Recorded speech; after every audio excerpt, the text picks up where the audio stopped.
Сайн байцгаана уу анime сонирхогчдоо. Анимехан 7 дугаар ангийг ярьж өгөхөд бэлэн боллоо. Энэ анime нь 7 хоногт нэг анги шинээр гардаг тул гарах бүрт нь аль болох хурдан оруулахыг хичээнэ.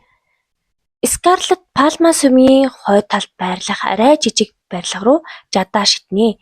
Тэндээс галлаж байсан бууг шууд оноод эвдчихдэг. Сүм рүү ормогц хүмүүс түүнийг хэн болохыг мэдэж ахлагчтайгаа халз тулдуулах гэсэн ч тулаан эхлээжгүй байхад тэр даруй ялагдчихдаг. Scarlet тэнд байсан бүх хүмүүсийг зодноо ээлж дараагаараа. За тэгээд цэргүүдэд хүлээлгэж өгөөд буцаж ирэхэд Жулиас хаанху хурдан арга хэмжээ авсны хүчинд аль хэдийн эмчнэр болон тусламжийнхан ард иргэдийг асарч байдаг. Диана гигантэн Scarlet-ийг дуудах үед гинэт сууж явсан хүсг нь эвдэрч унах мөчөд цагаан морьтой Ленардо гинт гарч ирнэ. Яг л үлгэрийн хаанху шиг түүнийг авардаг.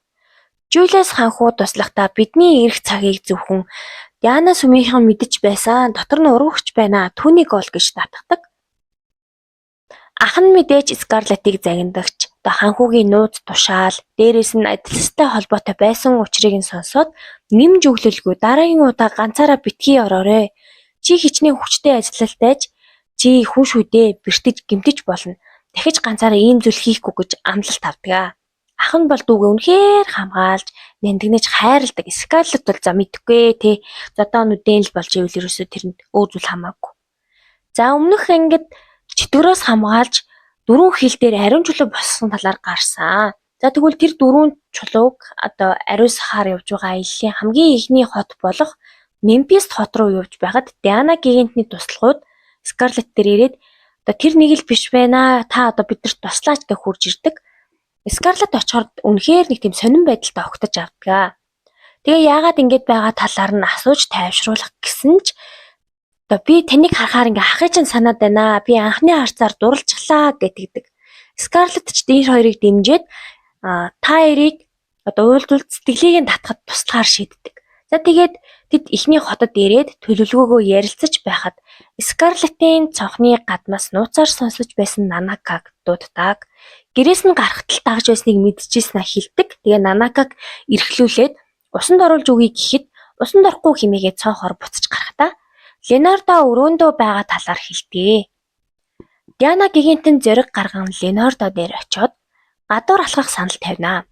Scarlet Диана гигантэн гадуур гарах дуртайж танаас асуувал та зөвшөөрөөрэй гэж хэлсэн санаанд ороод саналыг нь зөвшөөрдөг. Scarlet ч мөн адил шүнийг зугаалангаа хөвчлөлтгөөр ганцаараа явна.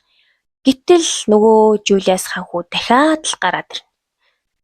Юу хийж байгааг нь асуухад адал явдал хайгчдыг одоо харангаа ажиглангаа хотыг тойроод явж байна. Завгүй байна гэд хэлдэг. Гисэн ч хаанху одоо гаран дах идэг зэвсийг харснаа.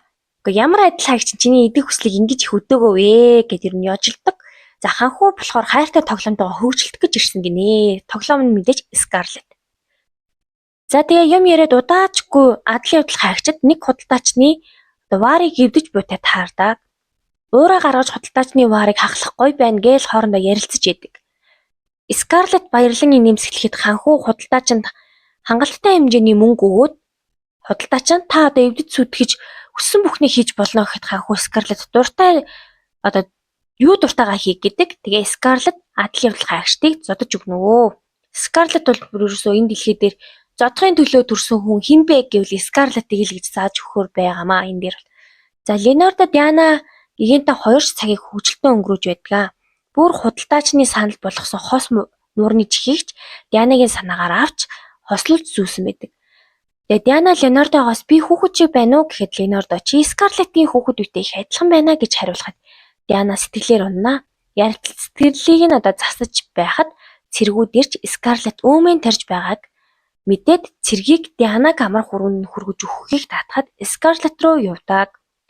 Сүмийн хүлэг баатрууд эргүүл хийж байх үед 1-8 чинь тэдэнд сайн ажиллаа дургуцахгүй бол болгоно хэмээн хоол өгдөг. Хоолны тавган доор нэг цаас байх ба Диос түүнийг тавхтай хамт аваад хоолыг идэх ахмад нь за ингэж болохгүй гэж тавгийг булгаад авнаа. Диос тэгсэн чинь би тэр хэсэг рүү эргүүл явлаа гэж шууд яваад өгдөг. Ахмад нь дахиад л бөөн ажлаас бултлаа гэж өглөөл үл. Гэхдээ Диос тэр захиаг удам руу оронгой уншиж байгаа харагддаг. Тэр захианд хүнд зориулагдсан тагнуулын холбоотой юу гэдгийг одоохондоо нууц хэвээр байна. За үүнтэй зэрэгцэн Ванкиш эзэнт гүрэнд Пальма шашны тамлагчийн албаны Мишелиан гих хөгшин ир Альбред хаанхүү болон улаан луу Хүлэг баатруудтай уулзаж манай шашинд туслаач ээ хэмээн хүсэлт тавьснаар 7 дугаар анги минь төгсөж байгаамаа. За дараагийн ангид Диана болон Ленордогийн харилцаа улам дотносох болов. Эсвэл энэ урвагч нь үнэхээр Диас уу? Урвагч нь яг хэн байх юм болов? За хэрвээ та анимегийн энэ ангийг үзээд ямар нэг санаа, сэтгэл төрсөн бол комент хэсэгт бичиж үлдээгээрэй. Баярлалаа. Дараагийн ангиар уулзцаая. Түр баяртай.